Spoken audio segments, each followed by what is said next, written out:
kan sebenarnya malas Pak, cuman mungkin lagi banyak kegiatan. Kalau kata malas mungkin malas gerak lah. Iya. Akhirnya daripada tidak mengikuti di sini tanpa modal perlu beli minyak, beli apa segala macam, goreng lagi. Dapat 4 juta lebih. Jaminannya apa? Jaminan saya Pak.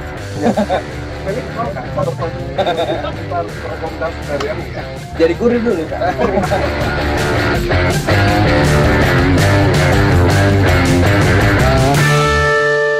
Ada rasa marah sama tamu, mau dia salah atau rumah itu tetap paham saya kalau tentang hotel. Iya. Dari situ Pak, service excellence. Dari situ Pak, saya cantumkan ceritanya, saya masukkan ke Kuritas sebenarnya. Semangat itu Ya. Memberikan layanan service excellence itu dalam manajemen. Iya, dalam manajemen Kuritas sekarang. Terus dari setelah itu kenapa ini kan sudah jadi asisten manajer nih di hotel bintang berapa ya? Kenapa kembali ke Kutumba? Tsunami Pak. Tsunami ya? Bagaimana ceritanya dapat tsunami di sana? Tsunami pada saat kan ceritanya di Palu itu biasa nih Pak gempa. Ya, tahu saya. Biasa sekali itu gempa. Cuman pada saat itu maghrib barusannya ada gempa Pak yang seperti digocang ke tela-tela memang. Ya. Ke tela-tela digocang. Saya sempat berpikiran kalau ini sudah kiamat Pak. Oh ya. Oh ini kiamat. Pas hari Jumat. Pas hari Jumat. Oh ini kiamat. Tapi kembali lagi saya flashback. Yang saya tahu kalau di dalam Al-Quran itu ada Dajjal. Ternyata belum keluar Dajjal siapa, belum kiamat ini. Masih ada harapan untuk hidup Pak. Dari situ saya berjuang hidup selama seminggu, cari air minum, cari makanan. Ceritanya karena di sana kan ceritanya sudah terjadi penjarahan Pak di mana-mana. Sudah terakses, sudah terputus semua ya. 1 minggu baru bisa saya lolos Pak. Baru pulang ke Bulukumba. Jalur darat. Dari situ saya kembali ke Bulukumba belum buat ini Pak. Belum buat ini. Nongkrong saja di teman-teman yang tadi di MJ27, tapi saya rasa tidak ada perubahan di diri saya selama beberapa bulan. Sekedar mengobati trauma saja Pak. Padahal sedangkan saya butuh uang untuk menghidupi keluarga saya Pak. Saya kembali ke Palu Pak. Kembali ke Palu. Oh ya. Saya sempat kembali lagi ke Palu, tapi pekerjaan berbeda Pak. Saya masuk di Unilever. Tidak apa-apa saya sebut Pak. Unilever saya masuk sebagai sales, bermodalkan Vespa. Padahal semua orang pakai motor metik. Saya pakai Vespa, tawari orang untuk beli es krim ceritanya. Sampai saya diangkat lagi Pak. 2 bulan waktunya itu sampai diangkat jadi pengantar luar kota. Otomatis gajinya beda Pak. Dari situ saya 3 bulan pengantar luar kota, Sulawesi Tengah sampai Sulawesi Utara. Saya dapat modal banyak Pak dari situ. Orang tua saya menelpon. Kalau tidak pulang tidak mungkin, tidak nulia mak ini meninggal. Siapapun Pak dikasih tahu begitu pulang sama orang tua. Tanpa kata apa-apa sama teman-teman, tiba-tiba saya bungkus semua barang, paginya pulang. Ketemu sama bos dulu, bos saya pamit dulu, ini apa segala macam. Alasannya kembali lagi Pak. Tapi sampai di sini orang tua sudah tidak mau lepas. Cal, kembali ke kurir Pak. Siap. Ini kan sekarang ada titik tenang. Apa fungsinya ini di base camp kurir time? Titik tenang ini kubuat Pak untuk driver-driver ketika selesai mengantar. Dia di sini bisa tenangkan pikirannya dengan mungkin karena ada banyak komplain apakah disuruh buru-buru apa. Kenapa lama sekali ini? Di mana Pak semua kan gitu. Iya betul Pak. Sedangkan kadang driver hilang uangnya Pak 50.000, sedangkan uang 50.000 ini 10 trip. 10 antaran. Kadang biasa hilang Pak uangnya mereka. Di sini biasa berbagi. Bilang uangku tadi 50.000.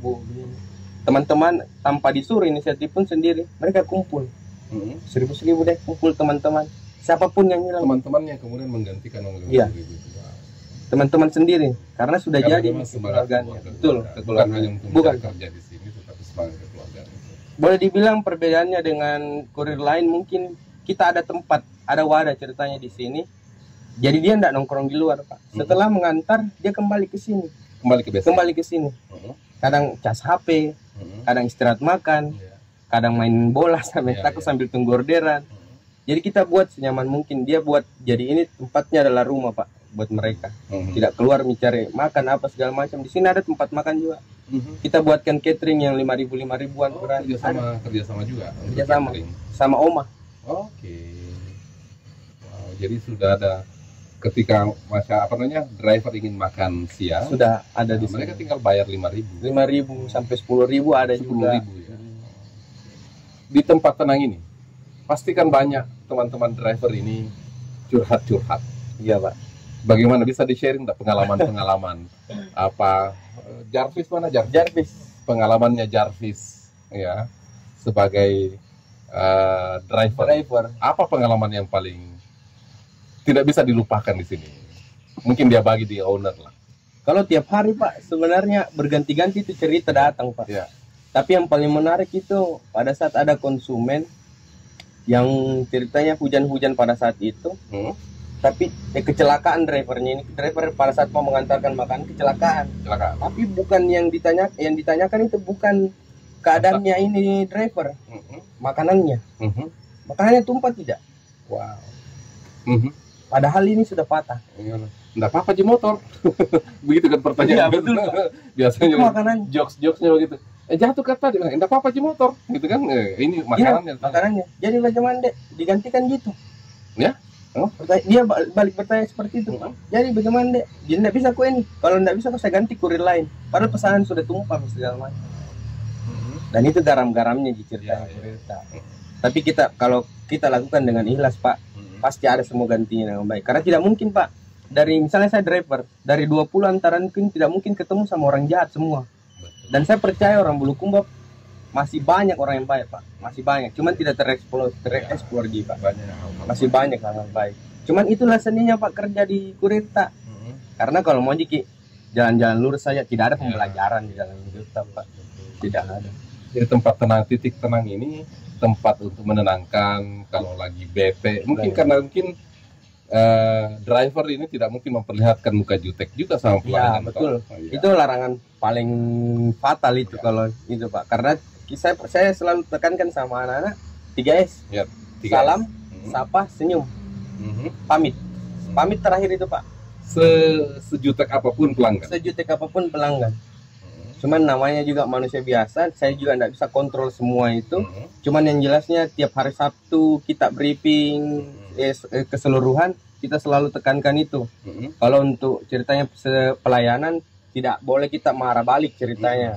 Tetap layani dengan baik. Di sini ceritanya baru di titik terang, baru semua gitu. rasamu. Apakah iya. Adapun yang bahagia Pak, kita hari cewek tadi saya cantik ya. Ya itulah suka dukanya Pak jadi kurir.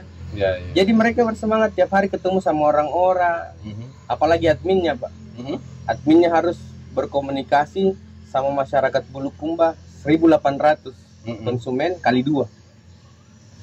Kenapa kali 2? Karena kebanyakan dari penjual ke konsumennya. Jadi kenapa saya kali 2 Pak? Karena dari penjual dulu kontaknya, terus ke kontak ke konsumen lagi. Jadi ketemu sama orang-orang yang berbeda. Tinggal bagaimana sebenarnya Pak, anak-anak ini anggap dia sebagai keluarganya. Kenapa saya buat seperti ini? Supaya teman-teman yang konsumen ketika dia suruh belanja, driver ini anggap sebagai orang tuanya, ibunya atau apanya. Yang ceritanya waktu kalau di rumah Pak disuruh disuruh beli pensil atau apa, kita harus terima ceritanya. Jadi dianggap keluarga ceritanya. Saya pernah menghubungi Kurirta, tapi kemudian saya sudah dikontak sama drivernya secara langsung. Ketika saya pesan itu barangnya itu tidak ada lagi, kosong. Driver ini kemudian menawarkan mau dicarikan di tempat yang lain, dan tetap bayarnya sama. Memang sama, gitu ya? Memang begitu Pak. Wow, setelah apa yang Anda cari ceritanya konsumen, ada tata cara lagi setelah itu supaya tidak terjadi cancel Pak. Betul. Menawarkan lebih ekspresif ceritanya. Menawarkan ndak mau ayam geprek yang ini. Contoh betul. Pak, ini ayam geprek di yang lain kita cari, tapi dia tawarkan, pasti dia tawarkan yang recommended, yang paling sering cari, dan dijelaskan kalau ini ada kuahnya, ini apanya. Itu yang penting Pak. Saya pernah begitu. Saya pernah meminta dibelikan sesuatu, tidak ada di tempat itu, ditawarkan di tempat yang lain dengan bayaran yang sama. Betul Pak. Luar itu yang membedakan mungkin dengan platform yang lain ya. Itu mungkin kenapa kemudian Kurirta tidak mau mengembangkan melalui aplikasi. Iya betul Pak. Apa alasannya? alasan saya kenapa Pak, karena kalau aplikasi mungkin terbatas kini ceritanya Pak, emosionalnya antara mitra atau konsumen hubungi langsung dengan robot. Saya sebutnya dia aplikasi ini robot, karena auto SMS, auto chatting ceritanya Pak. Berbeda dengan admin Pak, yang bisa tahu kadang konsumen curhat, mitra curhat, dek kurang laku ini segini, apa kira-kira ini yang bagus untuk saya jual supaya bisa meningkat. Ada hubungan emosional pada saat hubungan manusia sama manusia berkomunikasi Pak, dibanding hubungan dengan robot. Dengan secara simpel yang kadang konsumen cuma P. Iya. Kadang konsumen P. Ada orang sudah langganan cuma chat P, A, minta dilayani, padahal kita ini apa ini A? Apa ini A? Sebentar komplain nih. Mana min drivermu? Padahal cuma P yang dicek gitu Pak. Bagi teman-teman yang sering mencet A atau P, tolong diperbaiki komunikasinya ke Kurirta ya. Tapi itu karena saking akrabnya Pak, saking sudah seringnya dia. Sering mungkin sudah jadi langganan. Sudah jadi langganan. Jadi admin juga merasa, aneh ini butuh driver ini. Biasa memang begini kita bilang, P atau A. P atau A. Atau adakah? Iya, adakah?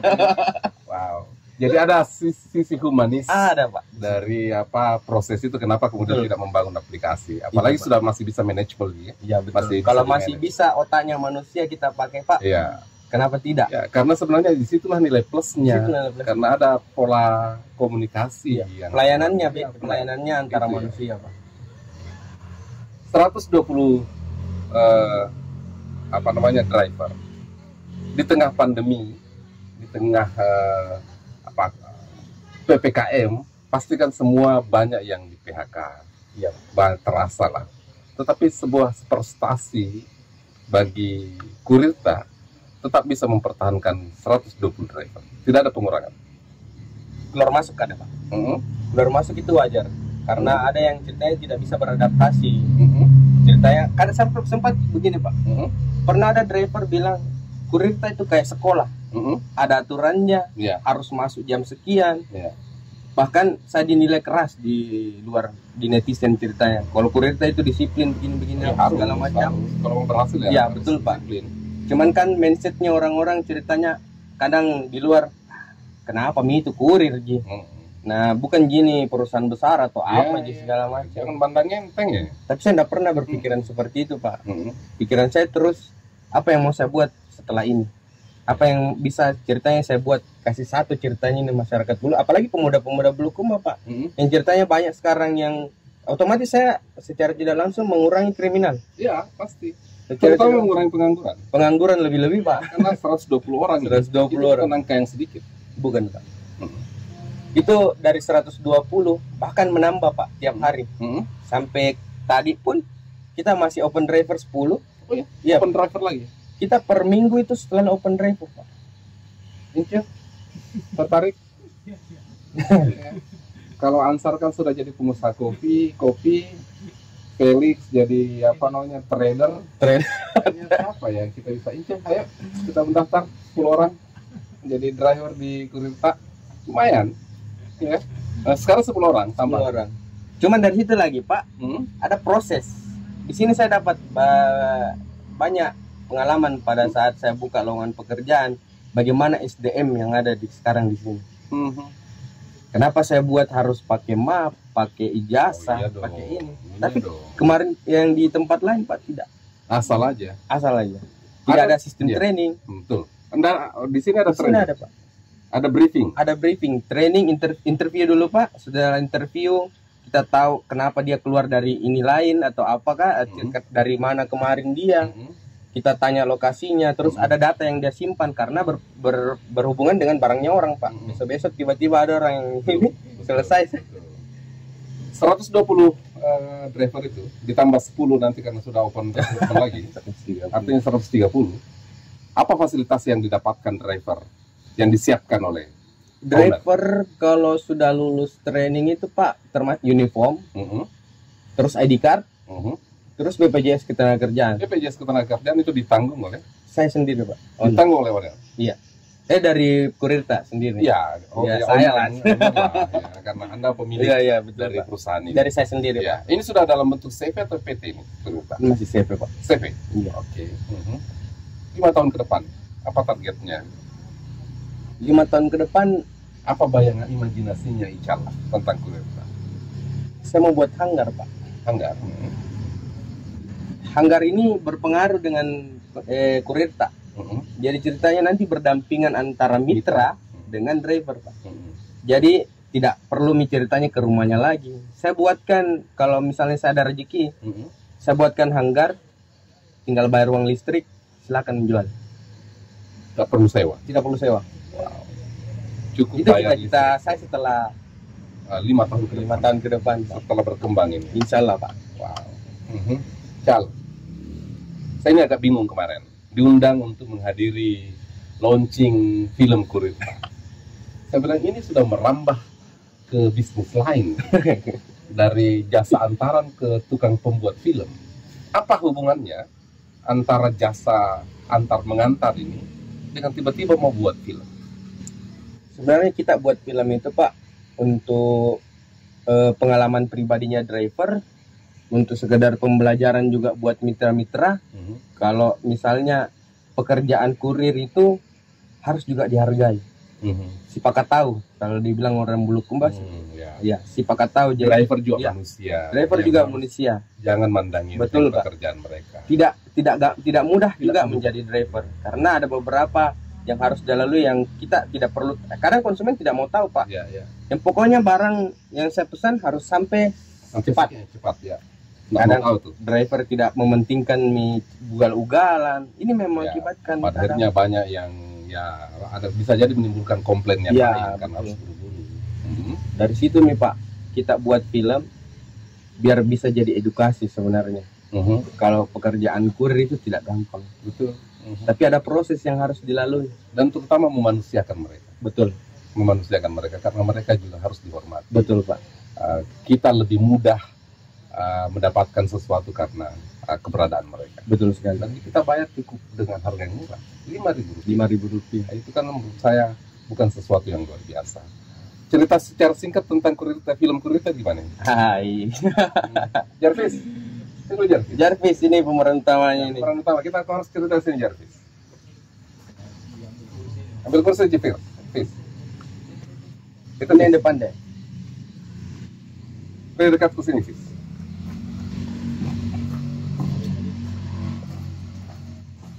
Ya. Bisa cerita, Fis, apa yang film Kurirta itu bercerita tentang apa? Supaya orang bisa nonton tentang film Kurirta. Sebenarnya kelas orang mau bro. Kalau soal ini tujuannya dibuat film, sebenarnya ada beberapa pesan moral yang harus disampaikan, Pak. Untuk yang bilang ada beberapa hal yang tadi yang dikatakan sama Kak Ical. So, ada beberapa hal yang harus dilalui nih driver sebelum pesanannya sampai di rumahnya. Contoh kayak bilang meletus bannya apa, meletus ban motor. Dan di sisi lain ini konsumen kayak udah mau terima alasan begitu. Ya seharusnya ya tolong dihargai sedikit. Coba dengar keluh kesahnya driver. Kadang juga ya diajukan dan sebenarnya ada juga sedikit kayak bilang tanda apresiasi sama teman-teman, sama mitra-mitra yang kayak bilang ini nih sebenarnya yang kerjasama sama driver apa ke teman-teman mitra. Tapi asik lah filmnya itu kemarin. Apalagi ada saya lihat kalau harus ke mana ketemu pelanggan cantik, langsung pakai sisir semua. Di situ juga sebenarnya Jarvis kemarin berperan sebagai Jarvis. Jarvis ya, karena Jarvis namanya. Ditunjuk sebagai pemeran utama. Ini Jarvis siapa sebenarnya? Jarvis. Ical dia namanya. Siapa sebenarnya Ical ini? Kenapa dia bisa kemudian jadi pemeran utama? Jarvis ini driver 001 di Kurirta. Driver 001. Bisa di request nanti kalau dengar. Bisa 001 ya. Ya bisa. Gitu. Jadi dia sebenarnya juga menjadi inisiator dari Kurirta. Betul, Pak. Karena dia kurir driver pertama. Driver pertama. Wow. harus diberikan sertifikat iya, ini Jarvis. dan ya teman saya juga yang bisa sedikit kasih arahan ke teman-teman Ya. driver. Contoh dia bilang kalau berkendara itu jangan terlalu buru-buru. Coba Utamakan jadi juga utamakan keselamatan, keselamatan ya, pengguna jalan yang lain. Iya Pak. Perhatikan di sekeliling tak apa, jangan sampai jalan di jalanan, jengki pernah kayak bilang jadi beban di jalan gitu, mengganggu pengendara lain, ugal-ugalan. Helm tetap pakai. Ya, helm, protokol kesehatan, Iya, masker. masker. Jadi kalau ketemu dengan pengguna kurir tak itu dalam keadaan pakai masker. Kayaknya iya harus ya? dan pasti saling kenal karena ya setiap hari nih ketemu Ya. di base camp, Oke. itu gunanya base camp untuk Baik. saling ketemu. Bagi sahabat-sahabat sekalian, rugi kalau tidak nonton film yang dibuat oleh Kurirta, judulnya Kurirta, bercerita tentang bagaimana suka duka driver Kurirta dalam mengantar jasa-jasa layanan kepada masyarakat Bulukumba. Ini juga bisa menjadi inspirasi bagi kita semua bahwa driver itu adalah manusia yang juga mencari hidup, yang juga tidak boleh dipandang sebelah mata karena bilang kurir jako atau sopir jako, tetapi mereka juga adalah manusia yang harus dihargai. Mereka adalah orang-orang yang terhormat, berusaha memberikan layanan yang terbaik di Kabupaten Bulukumba melalui jasa Kurirta. Cal, makasih banyak sudah memberikan banyak inspirasi. Saya orang yang sangat terinspirasi dengan Anda. Sejak awal kenapa saya selalu memantau Kurirta karena saya suka dengan anak muda yang memiliki kreativitas, pantang menyerah. Kita mendengarkan tadi bagaimana jatuh bangunnya Ical di sekolah harus jalan kaki dengan serba ketidakpunya apa-apa, tetapi kemudian dia bisa bertarung, bisa kemudian survive dan mengembangkan satu sistem pengantaran jasa lokal yang mampu mengalahkan platform nasional di Kabupaten Bulukumba. Itu sebuah prestasi yang luar biasa. Ketika mungkin saya diperhadapkan pada suatu sistem yang lebih mapan, mungkin saya sudah menyerah. Tapi Ical tetap percaya diri untuk tetap mengembangkan Kurirta dan sampai hari ini sudah memiliki 120 driver khusus di Kota Bulukumba. Ini juga perlu diapresiasi karena sudah membuka lowongan pekerjaan di tengah pandemi COVID-19. Saya Tommy Satria Yulianto di kanal Tommy Speak. Mudah-mudahan bisa memberikan inspirasi kepada sahabat-sahabat sekalian. Mudah-mudahan muncul ical-ical baru.